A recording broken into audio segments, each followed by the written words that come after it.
All right, today students will be talking about the commutative property of addition and what it looks like to use it.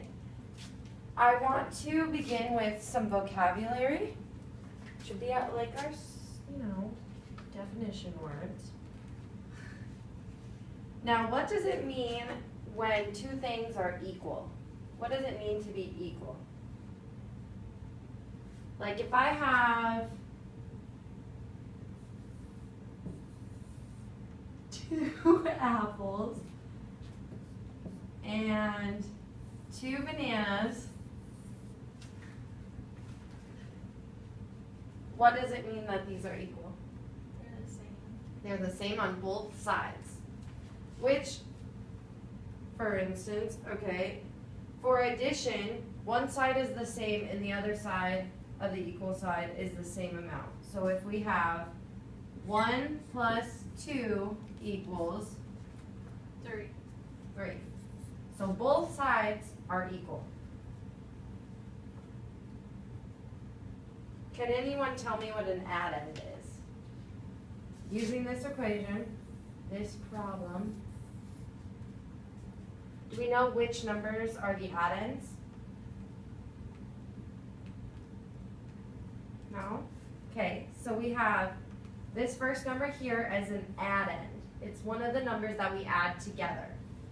This other number here, this is also an addend. And then we have the sum, which is the total of the two numbers added together, which are the two addends. Okay, are there any questions? Do you understand it? Make sense? Okay. So now, I want to, okay, so we have the commutative property.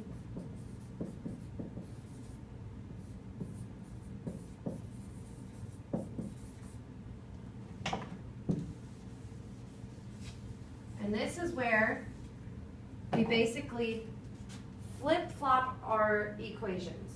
So we start with two addends, which would be, give me a number between 1 and 10. 4. 4. And Lindsay, can you give me a number between 1 and 4? 6. Okay, so these will be our addends, the two numbers we're going to add together. And can one of you tell me what the sum of these two numbers is? 10. Okay.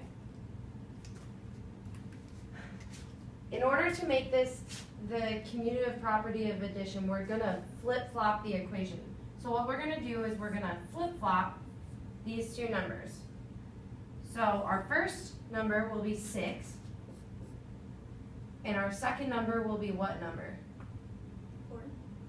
Okay.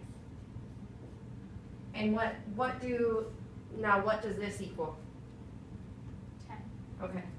So this also equals 10. And this here you can see the commutative property of addition.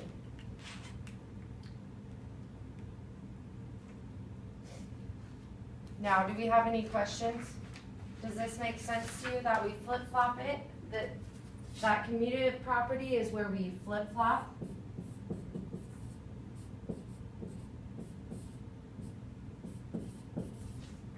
Yep. That makes sense? Okay. So now I want to work with you guys